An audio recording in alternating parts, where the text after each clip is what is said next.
নমস্কাৰ সকলোকে স্বাগতম জনাইছোঁ চেনেলটোৰ আৰু এটা নতুন ভিডিঅ'লৈ। আজিৰ এই ভিডিঅ'টিত আমি সাধাৰণ বিজ্ঞান অৰ্থাৎ জেনেৰেল ছায়েন্সৰ টপ 50 MCQৰ ৰিভিজন ছেট 5 ডিছকাছ কৰিম। যেহেতু 9 মাৰ্চত এক্সাম আছে, গতিকে আপোনালোকে ভালদৰে ৰিভিজন কৰিব পাৰিব। আপোনালোকে এতিয়ালৈকে যদি টেলিগ্ৰাম চেনেলটোত জইন হোৱা নাই তেনেহ'লে কিউআৰটো স্ক্ৰীন কৰি জইন হ'ব পাৰে আৰু ডেছক্ৰিপশ্যনতো লিংকটো দিয়া আছে। গতিকে পলম নকৰি আজিৰ ভিডিঅ'টো আমি আৰম্ভ কৰোঁ। আজিৰ প্ৰথম প্ৰশ্নটো হৈছে vinegar is the common name of which acid, অৰ্থাৎ ভিনেগাৰ কোনটো এচিডৰ সাধাৰণ নাম? শুদ্ধ উত্তৰ এচিটিক এচিড, অৰ্থাৎ এই ভিনেগাৰটো এচিটিক এচিডৰ সাধাৰণ নাম। Question number 2, pH of human blood is dash, অৰ্থাৎ মানুহৰ তেজৰ pHটো হ'ল ডেছ। খালী ঠাই পূৰ কৰিব দিছে, তলৰ কোনটো হ'ব? শুদ্ধ উত্তৰটো হ'ব অপশ্যন চি, স্লাইটলি বেছিক, অৰ্থাৎ মানুহৰ তেজৰ pHটো অলপ ক্ষাৰকীয়। Question number 3, which gas is use to destroy microbes, অৰ্থাৎ কোনটো গেছ ব্যৱহাৰ কৰি অণুজীৱবোৰ ধ্বংস কৰা হয়? শুদ্ধ উত্তৰটো হ'ব অপশ্যন চি, ক্লৰিন, অৰ্থাৎ এই ক্লৰিন গেছটো ব্যৱহাৰ কৰি অণুজীৱবিলাক ধ্বংস কৰা হয়। কুৱেশ্যন নম্বৰ 4টো হৈছে লেপ্ৰছ ইজ এ ডেছ ডিজিজ, অৰ্থাৎ লেপ্ৰছ এবিধ ডেছ ৰোগ। শুদ্ধ উত্তৰ অপশ্যন বি, বেক্টেৰিয়েল, অৰ্থাৎ এই লেপ্ৰছটো এটা বেক্টেৰিয়াজনিত ৰোগ। Question number 5, polio' vaccine was first prepared by whom, পলিঅ'ৰ ভেকচিন প্ৰথমে কোনে প্ৰস্তুত কৰিছিলে? অপশ্যন 4টাৰ ভিতৰত শুদ্ধ উত্তৰটো হ'ব অপশ্যন চি, জোনাছ চাল্ক, অৰ্থাৎ এই জোনাছ চাল্কে পলিঅ'ৰ ভেকচিনটো আৱিষ্কাৰ কৰিছিলে। Question number 6, which of the following is the first calculating device, তলৰ কোনটোক প্ৰথম গণনা কৰা যন্ত্ৰ বুলি কোৱা হয়? শুদ্ধ উত্তৰটো হ'ব অপশ্যন বি, এবেকাছ, অৰ্থাৎ এই এবেকাছটোক ফাৰ্ষ্ট কেলকুলেটিং ডিভাইচ বা প্ৰথম গণনা কৰা যন্ত্ৰ বুলি কোৱা হয়। কুৱেশ্যন নম্বৰ 7টো হৈছে who invented the mechanical calculator called Pascaline, Pascaline নামৰ এই যান্ত্ৰিক কেলকুলেটৰটো কোনে উদ্ভাৱন কৰিছে? শুদ্ধ উত্তৰটো হ'ব অপশ্যন বি, ব্লেইজ পাস্কেল, অৰ্থাৎ এই ব্লেইজ পাস্কেলে পাস্কেলিন নামৰ এই যান্ত্ৰিক কেলকুলেটৰটো উদ্ভাৱন কৰিছিলে। Question number 8, who is considered as the father of artificial intelligence, অৰ্থাৎ কাক কৃত্ৰিম বুদ্ধিমত্তাৰ পিতৃ বুলি গণ্য কৰা হয়? শুদ্ধ উত্তৰ অপশ্যন বি, জন মেককাৰ্থি, অৰ্থাৎ এই জন মেককাৰ্থিক কৃত্ৰিম বুদ্ধিমত্তা বা AIৰ পিতৃ বুলি গণ্য কৰা হয়। Question number 9, which of the following is a large blood vessel that carries blood away from the heart, অৰ্থাৎ তলৰ কোনটো বৃহৎ ৰক্তবাহী নলীয়ে তেজ হৃদযন্ত্ৰৰ পৰা আঁতৰলৈ লৈ যায়? শুদ্ধ উত্তৰটো হ'ব অপশ্যন বি, আৰ্টেৰী, অৰ্থাৎ এই ধমনীবিলাকে হৃদযন্ত্ৰৰ পৰা তেজ আঁতৰলৈ লৈ যায়। Question number 10, fungi are plant that lack of dash, অৰ্থাৎ এই ভেঁকুৰবোৰ এনে উদ্ভিদ যাৰ কি অভাৱ থাকে? খালী ঠাই পূৰ কৰিব লাগে। শুদ্ধ উত্তৰটো হ'ব অপশ্যন এ, ক্লৰ'ফিল, এই ভেঁকুৰবোৰৰ ক্লৰ'ফিলৰ অভাৱ থাকে। কুৱেশ্যন নম্বৰ 11টো হৈছে which blood vessels have the smallest diameter, কোনবোৰ ৰক্তবাহী নলীৰ আটাইতকৈ সৰু ব্যাস থাকে? শুদ্ধ উত্তৰটো হয় অপশ্যন চি, কেপিলেৰিজ, অৰ্থাৎ এই কেপিলেৰী নলীবিলাকৰ আটাইতকৈ সৰু ব্যাস থাকে। Question number 12, which of the following is an airborne disease, অৰ্থাৎ তলৰ কোনটো এটা বায়ুজনিত ৰোগ? শুদ্ধ উত্তৰটো হ'ব অপশ্যন বি, মিজেলছ, অৰ্থাৎ এই মিজেলছটো হৈছে এটা বায়ুজনিত ৰোগ যিটো বায়ুৰ দ্বাৰা বিয়পি। Question number 13, which organ of the body produces the fluid known as bile, তলৰ কোনটো অংগই তৰল পদাৰ্থ পিত্ত উৎপন্ন কৰে? শুদ্ধ উত্তৰটো হ'ব অপশ্যন ডি, লিভাৰ, অৰ্থাৎ যকৃতে তৰল পদাৰ্থ এই পিত্তটো উৎপন্ন কৰে। Question number 14, which of the following hormones is a steroid, অৰ্থাৎ তলৰ দিয়া কোনটো হৰম'ন এটা ষ্টেৰইড হয়? শুদ্ধ উত্তৰ হয় অপশ্যন চি, ইষ্ট্ৰজেন, অৰ্থাৎ এই ইষ্ট্ৰজেনটো এটা ষ্টেৰইড হৰম'ন। কুৱেশ্যন নম্বৰ 15টো হৈছে which of the following is not a function of liver, অৰ্থাৎ তলৰ দিয়া কোনটো যকৃতৰ কাৰ্য নহয়? শুদ্ধ উত্তৰটো হৈছে অপশ্যন চি, ৰিপ্ৰডাকশ্যন, অৰ্থাৎ এই প্ৰজননটো যকৃত বা লিভাৰৰ কোনো কাৰ্য নহয়। বাকী এই তিনিটা বিষাক্ত পদাৰ্থ নিবাৰণ, প্ৰটিন সংশ্লেষণ আৰু পিত্ত উৎপাদন তিনিওটা লিভাৰৰ কাৰ্য হয়। Question number 16 হৈছে in which form is the chemical compound RDX used? RDX এই ৰাসায়নিক যৌগটো কোনটো ৰূপত ব্যৱহাৰ কৰা হয়? শুদ্ধ উত্তৰটো হ'ব অপশ্যন বি, এক্সপ্লোচিভ অৰ্থাৎ বিস্ফোৰক ৰূপত এই RDX-টো ব্যৱহাৰ কৰা হয়। Question number 17 হৈছে বায়োকেমিকেল কম্পাউণ্ডছ আৰ ইউজড এজ ডেছ। জৈৱ ৰাসায়নিক যৌগ ডেছৰ বাবে ব্যৱহাৰ কৰা হয়। খালী ঠাই পূৰ কৰিব দিছে। শুদ্ধ উত্তৰটো হ'ব option D, all of the above অৰ্থাৎ ওপৰৰ সকলোবোৰ। এই তিনিটা জৈৱ ৰাসায়নিক যৌগবিলাক এই ছালৰ চিকিৎসা, খাদ্য সংৰক্ষক, ৰন্ধন তেল এই তিনিটা কামত ব্যৱহাৰ কৰা হয়। Question number 18 হৈছে which of the following is the heaviest metal? তলত দিয়া কোনটো ধাতু আটাইতকৈ গধুৰ হয়? শুদ্ধ উত্তৰটো হ'ব অপশ্যন ডি, অছমিয়াম অৰ্থাৎ এই অছমিয়ামটো হৈছে আটাইতকৈ গধুৰ ধাতু। Question number 19 which of the following is not a greenhouse gas? তলৰ কোনটো এটা সেউজ গৃহ গেছ নহয়? শুদ্ধ উত্তৰটো হ'ব অপশ্যন ডি, CO অৰ্থাৎ এই কাৰ্বন মনো অক্সাইডটো এটা সেউজ গৃহ গেছ নহয়। Question number 20 when was the Indian Space Research Organization ISRO set up? ভাৰতীয় মহাকাশ গৱেষণা সংস্থা ইছৰো কেতিয়া স্থাপন কৰা হৈছিলে? শুদ্ধ উত্তৰটো হ'ব অপশ্যন চি, 1969 1969 চনত ভাৰতীয় মহাকাশ গৱেষণা সংস্থা ইছৰো স্থাপন হৈছিলে। 15 আগষ্ট 1969 চনত ইছৰো স্থাপন হৈছিলে আৰু ইয়াৰ হেডকোৱাৰ্টাৰটো ক'ত অৱস্থিত? বেংগালুৰুত অৱস্থিত। Question number 21 due to the absence of which pigment human hair turns white? অৰ্থাৎ কোনবোৰ ৰঞ্জক পদাৰ্থৰ অনুপস্থিতিৰ বাবে মানুহৰ চুলি পকি যায়? শুদ্ধ উত্তৰটো হ'ব অপশ্যন চি, মেলানিন অৰ্থাৎ এই মেলানিন নামৰ ৰঞ্জক পদাৰ্থটোৰ অনুপস্থিতিৰ বাবে মানুহৰ চুলি পকি যায় বা বগা হৈ যায়। Question number 22 animals that feed on meat are called? মাংস খোৱা জীৱ জন্তুবোৰক কি বুলি জনা যায়? শুদ্ধ উত্তৰ অপশ্যন বি, কাৰ্নিভৰাছ অৰ্থাৎ মাংস খোৱা জীৱ জন্তুবোৰক কাৰ্নিভৰাছ বুলি কোৱা হয়। চাওক, হাৰ্বিভৰাছ মানে যিবিলাক প্ৰাণীয়ে কেৱল প্লেণ্ট বা উদ্ভিদ খায়। অমনিভৰাছ মানে হ'ল যিবিলাক বোথ অৰ্থাৎ প্লেণ্ট আৰু মিট মাংস আৰু উদ্ভিদ দুয়োটাই খায়, তাক অমনিভৰাছ বুলি কোৱা হয়। ইনচেক্টিভৰাছ মানে হৈছে যিবিলাক কীট পতংগ খাই বাচি থাকে, সেইবিলাক জীৱ জন্তুবোৰক ইনচেক্টিভৰাছ বুলি কোৱা হয়। Question number 23 হৈছে who discovered the electron? Electron কোনে আৱিষ্কাৰ কৰিছিলে? শুদ্ধ উত্তৰ অপশ্যন ডি, জে থমছন অৰ্থাৎ জে থমছনে ইলেক্ট্ৰন আৱিষ্কাৰ কৰিছিলে। ইয়াতে কেইটামান ইম্পৰ্টেণ্ট দিয়া হৈছে। ইলেক্ট্ৰন আৱিষ্কাৰ কৰিছিলে জে থমছনে। প্ৰটন কোনে আৱিষ্কাৰ কৰিছিলে? আৰ্নেষ্ট ৰাদাৰফৰ্ডে আৱিষ্কাৰ কৰিছিলে। নিউট্ৰন আৱিষ্কাৰ কৰিছিলে জেমছ চাডউইকে। এক্স-ৰে উইলহেলম ৰয়েণ্টজেনে আৱিষ্কাৰ কৰিছিলে। হেনৰী বেকৱেৰেলে ৰেডিঅ' এক্টিভিটি আৱিষ্কাৰ কৰিছিলে। তাৰপিছত ডিমিট্ৰি মেণ্ডেলিফে পেৰিয়ডিক টেবল আৱিষ্কাৰ কৰিছিলে। আলবাৰ্ট আইনষ্টাইনে থিয়ৰী অফ ৰিলেটিভিটি আৱিষ্কাৰ কৰিছিলে আৰু আলেকজেণ্ডাৰ ফ্লেমিঙে পেনিচিলিন আৱিষ্কাৰ কৰিছিলে। এইটো ইম্পৰ্টেণ্ট হয়, মনত ৰাখিব। Question number 24 হৈছে kelvin is a unit of dash অৰ্থাৎ এই কেলভিনটো কিহৰ SI একক হয়? দৈৰ্ঘ্য, চাপ, তাপমাত্ৰা নে শক্তি? শুদ্ধ উত্তৰটো হ'ব অপশ্যন চি, টেম্পাৰেচাৰ অৰ্থাৎ এই কেলভিনটো এটা তাপমাত্ৰা বা টেম্পাৰেচাৰৰ SI একক। কেইটামান ইম্পৰ্টেণ্ট কোৱান্টিটি আৰু SI ইউনিট দিয়া হৈছে। লেন্থৰ SI ইউনিট হৈছে মিটাৰ, মাছৰ SI একক কিলোগ্ৰাম, টাইমৰ SI একক ছেকেণ্ড, ইলেক্ট্ৰিক কাৰেণ্টৰ SI একক এম্পিয়াৰ হয়, টেম্পাৰেচাৰৰ কেলভিন, এমাউণ্ট অফ ছাবষ্টেঞ্চ হ'ব মল, লুমিনাছ ইণ্টেনচিটি হ'ব কেণ্ডেলা, ফ'ৰ্চৰ SI একক হ'ব নিউটন, প্ৰেছাৰৰ SI একক পাস্কেল আৰু এনাৰ্জিৰ SI একক joule. Question number 25 national science day is observed on which date?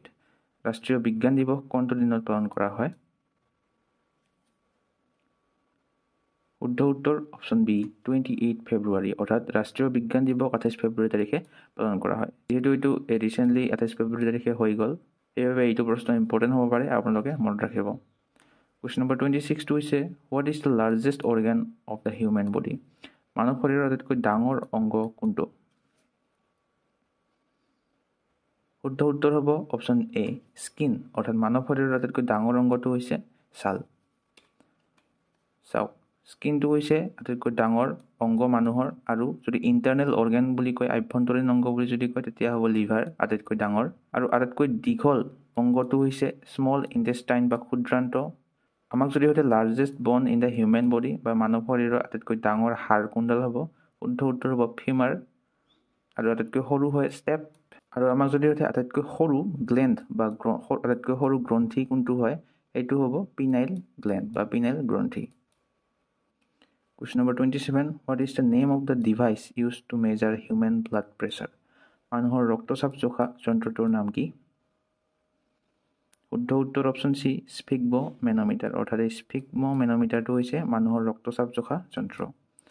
কেইটামান ইম্পৰ্টেণ্ট যন্ত্ৰ দিয়া হৈছে। স্ফিগমোমেনোমিটাৰটো হৈছে ব্লাড প্ৰেছাৰ জোখাৰ বাবে ব্যৱহাৰ কৰা হয়। থাৰ্মোমিটাৰটো বডি টেম্পাৰেচাৰ বা আমাৰ শৰীৰৰ উষ্ণতা জুখিবলৈ ব্যৱহাৰ কৰা হয়। বেৰোমিটাৰটো এটমস্ফিয়াৰিক প্ৰেছাৰ বায়ুমণ্ডলীয় চাপ। আৰু হাইগ্ৰমিটাৰটো হিউমিডিটি অফ এয়াৰ। এনিমোমিটাৰটো ৱাইণ্ড স্পীড বতাহৰ গতি। চিছমোমিটাৰটো measure of the intensity of earthquakes অৰ্থাৎ ভূমিকম্পৰ কম্পনাংক জুখিবলৈ ব্যৱহাৰ কৰা হয়। লেক্টোমিটাৰটো ব্যৱহাৰ কৰা হয় পিউৰিটি অফ মিল্ক। আৰু গ্লুকোমিটাৰটো ব্লাড চুগাৰ লেভেলছ জুখিবলৈ ব্যৱহাৰ কৰা হয়। আৰু অডোমিটাৰটো হৈছে ডিষ্টেঞ্চ ট্ৰেভেলড বাই এ ভেহিকেল। অৰ্থাৎ আমি যিবিলাক গাড়ী বাইক কাৰ চলাওঁ তাতে যিটো মিটাৰ লাগি থাকে সেইটো হৈছে অডোমিটাৰ। Question number 28 হৈছে which chemical is known as laughing gas? অৰ্থাৎ তলৰ কোনটো ৰাসায়নিক পদাৰ্থক হাঁহিৰ গেছ বুলি কোৱা হয় বা জনা যায়? শুদ্ধ উত্তৰটো হ'ব অপশ্যন ডি নাইট্ৰাছ অক্সাইড। এই নাইট্ৰাছ অক্সাইডটোক হাঁহিৰ গেছ বা লাফিং গেছ বুলি কোৱা হয়। চাওক নাইট্ৰাছ অক্সাইড যাৰ কেমিকেল ফৰ্মুলাটো হৈছে N2O, ইয়াক লাফিং গেছ বুলি কোৱা হয়। মাৰ্কাৰীক কি বুলি কোৱা হয়? কুইক চিলভাৰ বুলি কোৱা হয়। মিথেনক কি বুলি কোৱা হয়? মাৰ্চ গেছ বুলি কোৱা হয়। সালফিউৰিক এচিডক কিং অফ এচিড বুলি কোৱা হয়। আৰু বেকিং সোডাক কি বুলি কোৱা হয় আমি জানো? সোডিয়াম বাইকাৰ্বনেট বুলি কোৱা হয়। ৱাশ্বিং সোডাক কোৱা হয় সোডিয়াম কাৰ্বনেট। চাওক দুটাতে ডিফাৰেঞ্চ আছে। বেকিং সোডা মানে সোডিয়াম বাইকাৰ্বনেট আৰু ৱাশ্বিং সোডা মানে সোডিয়াম কাৰ্বনেট। ক্ল'ৰ'পিক্ৰিনটো হৈছে টিয়াৰ গেছ বুলি কোৱা হয়। আৰু কেলছিয়াম হাইপ'ক্লৰাইডটোক কোৱা হয় ব্লিচিং পাউডাৰ বুলি। এইটো সুধি থাকে। Question number 29. The study of human heart is also called মানুহৰ হৃদযন্ত্ৰৰ অধ্যয়নক কি বুলি কোৱা হয়? শুদ্ধ উত্তৰ অপশ্যন বি কাৰ্ডিঅ'লজি। অৰ্থাৎ মানুহৰ হৃদযন্ত্ৰৰ অধ্যয়নক কাৰ্ডিঅ'লজি বুলি কোৱা হয়। চাওক study of nervous system and its disorder মানে হৈছে নিউৰলজি। ব্লাড বা তেজ ৰিলেটেড ৰোগবোৰৰ অধ্যয়নক হেমাটলজি বুলি কোৱা হয়। স্কিন বা ছালৰ অধ্যয়নক কি বুলি কোৱা হয়? ডাৰ্মেটলজি বুলি কোৱা হয়। ষ্টমাক আৰু ইণ্টেষ্টাইনৰ অধ্যয়নক গেষ্ট্ৰ'এণ্টেৰলজি বুলি কোৱা হয়। ষ্টাডি অফ হৰম'নছ এণ্ড গ্লেণ্ডছ মানে হৰম'ন আৰু গ্ৰন্থিবোৰৰ অধ্যয়নক কি বুলি কোৱা হয়? এণ্ড্ৰক্ৰিনলজি বুলি কোৱা হয়। ষ্টাডি অফ বনছক কোৱা হয় অৰ্থপেডিক্স। আৰু ষ্টাডি অফ ইমিউন চিষ্টেমক কি বুলি কোৱা হয়? ইমিউনলজি বুলি কোৱা হয়। Question number 30. Itching due to insect bite is caused by পোক পৰুৱাৰ কামোৰৰ ফলত হোৱা খজুৱতিৰ কাৰণ তলৰ কোনটো? Formic acid, acetic acid, hydrochloric acid নে চাইট্ৰিক এচিড? শুদ্ধ উত্তৰটো হ'ব অপশ্যন এ ফৰ্মিক এচিড। অৰ্থাৎ এই ফৰ্মিক এচিডটোৰ বাবে পোক পৰুৱাই আমাক কামুৰিলে খজুৱতি হয়। Question number 31 হৈছে what is the main work of kidneys? অৰ্থাৎ কিডনি বা বৃক্কৰ মূল কাৰ্য বা কাম কি? শুদ্ধ উত্তৰটো হ'ব option B filtration of blood. অৰ্থাৎ তেজ পৰিশোধন কৰা হৈছে কিডনিৰ মূল কাম। Question number 32. By which process does the heat reach us from the sun? সূৰ্যৰ তাপ তলৰ কোনটো প্ৰক্ৰিয়াৰে আমাৰ ওচৰলৈ আহে? শুদ্ধ উত্তৰটো হ'ব অপশ্যন চি ৰেডিয়েশ্যন। অৰ্থাৎ এই ৰেডিয়েশ্যন প্ৰক্ৰিয়াটোৰ দ্বাৰা সূৰ্যৰ তাপ আমাৰ ওচৰলৈ আহে। Question number 33. Which cell is also called suicide cell? কোনটো কোষক আত্মঘাতী কোষ বুলি কোৱা হয়? শুদ্ধ উত্তৰটো হ'ব অপশ্যন ডি লাইচোজম। অৰ্থাৎ এই লাইচোজমটোক আত্মঘাতী কোষ বুলি কোৱা হয়। Question number 34. Which gas is used in refrigerators to cool water? পানী ঠাণ্ডা কৰিবলৈ ফ্ৰিজত কোনটো গেছ ব্যৱহাৰ কৰা হয়? শুদ্ধ উত্তৰ অপশ্যন এ এমোনিয়া। অৰ্থাৎ এই এমোনিয়া গেছটো ফ্ৰিজত পানী ঠাণ্ডা কৰিবলৈ ব্যৱহাৰ কৰা হয়। Question number 35. Which of the following is used as a coolant in nuclear reactor? তলৰ কোনটোক নিউক্লিয়াৰ ৰিয়েক্টৰত শীতল পদাৰ্থ হিচাপে ব্যৱহাৰ কৰা হয়? শুদ্ধ উত্তৰটো হ'ব অপশ্যন বি লিকুইড ছ'ডিয়াম। অৰ্থাৎ এই তৰল ছ'ডিয়ামক নিউক্লিয়াৰ ৰিয়েক্টৰবিলাকত শীতল পদাৰ্থ হিচাপে ব্যৱহাৰ কৰা হয়। Question number 36. Which of the following alloys is used of making magnets? অৰ্থাৎ চুম্বক তৈয়াৰ কৰিবলৈ তলৰ কোনটোৰ মিশ্ৰণ ব্যৱহাৰ কৰা হয়? শুদ্ধ উত্তৰটো হ'ব অপশ্যন চি এলনিকক। এই এলনিকক চুম্বক তৈয়াৰ কৰিবলৈ ব্যৱহাৰ কৰা হয়। Question number 37 হৈছে which metal is extracted from sea water? সাগৰৰ পানীৰ পৰা কোনটো ধাতু উলিওৱা হয় বা এক্সট্ৰেক্ট কৰা হয়? শুদ্ধ উত্তৰটো হ'ব অপশ্যন এ মেগনেছিয়াম অৰ্থাৎ এই মেগনেছিয়াম ধাতুটোক সাগৰৰ পানীৰ পৰা উলিওৱা হয় question number 38 the first metal used by man was মানুহে ব্যৱহাৰ কৰা প্ৰথম ধাতুটোৰ নাম কি আছিলে শুদ্ধ উত্তৰ অপশ্যন বি কপাৰ অৰ্থাৎ মানুহে ব্যৱহাৰ কৰা প্ৰথম ধাতুটো আছিলে তাম বা কপাৰ কুৱেশ্যন নম্বৰ 39 হৈছে muscles are connected to bones by connective tissue called অৰ্থাৎ পেশীবোৰে হাড়ৰ লগত সংযোগী কলাৰ দ্বাৰা সংযুক্ত হৈ থাকে আৰু সেই কলাবোৰক কি বুলি কোৱা হয় শুদ্ধ উত্তৰটো হ'ব অপশ্যন বি টেণ্ডন অৰ্থাৎ এই পেশীবোৰ হাড়ৰ লগত সংযোগী কলাৰ দ্বাৰা সংযুক্ত হৈ থাকে সেই সংযোগী কলাবোৰক টেণ্ডন বুলি কোৱা হয় question number 40 the function of haemoglobin in the body is dash শৰীৰত হিমোগ্লোবিনৰ কাৰ্য কি শুদ্ধ উত্তৰটো হ'ব option D transport of oxygen অৰ্থাৎ শৰীৰত হিমোগ্লোবিনৰ কাৰ্যটো হৈছে অক্সিজেন পৰিবহণ কৰা question number 41 milk protein is digested by which of the following enzymes অৰ্থাৎ গাখীৰৰ প্ৰটিন তলৰ কোনটো এনজাইমৰ দ্বাৰা হজম হয় শুদ্ধ উত্তৰটো হ'ব অপশ্যন বি ৰেনিন অৰ্থাৎ এই ৰেনিনৰ দ্বাৰা গাখীৰত থকা প্ৰটিনবিলাক হজম হয় question number 42 ringworm is a disease caused by dash এই ৰিং ৱৰ্ম ৰোগটো তলৰ কোনটোৰ দ্বাৰা হোৱা ৰোগ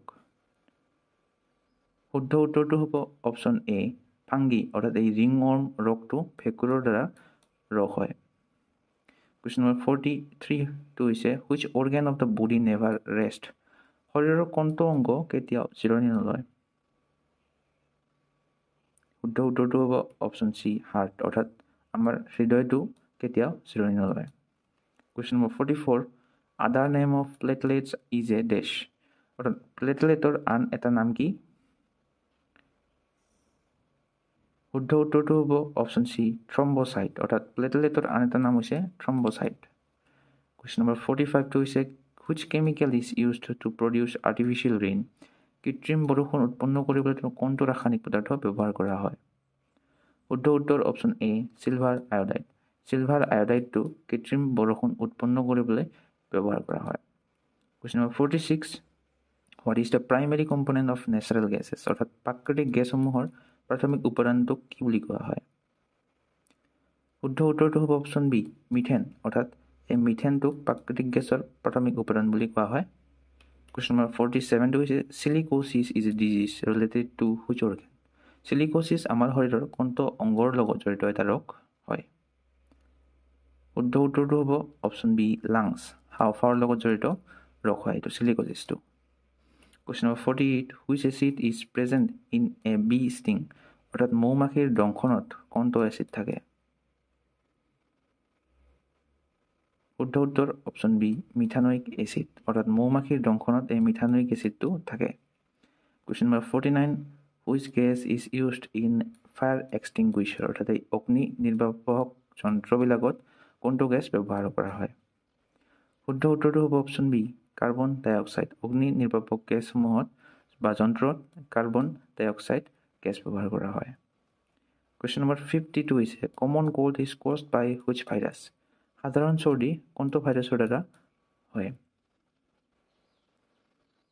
শুদ্ধ উত্তৰটো হ'ব অপশ্যন বি ৰাইনো ভাইৰাছ অৰ্থাৎ এই ৰাইনো ভাইৰাছটোৰ দ্বাৰা আমাৰ শৰীৰত সাধাৰণ চৰ্দিটো হয় আজিৰ ভিডিঅ'টোৰ প্ৰশ্নটো হৈছে প্লেগ ইজ এ ডেছ অৰ্থাৎ এই প্লেগটো এটা কি ৰোগ হয় ভাইৰেল ৰোগ হয় নে ফাংগাছজনিত ৰোগ হয় নে বেক্টেৰিয়েল ৰোগ হয় এই শুদ্ধ উত্তৰটো কি হয় আপোনালোকে কমেণ্ট ছেকশ্যনত জনাব আজিৰ ভিডিঅ'টোত এইকেইটাই প্ৰশ্ন আছিলে ভিডিঅ'টো চাই কেনে পালে কমেণ্ট ছেকশ্যনত জনাব আৰু ভিডিঅ'টো চাই যদি ভাল লাগে তেনেহ'লে এটা লাইক শ্বেয়াৰ আৰু কমেণ্ট কৰিবলৈ নাপাহৰিব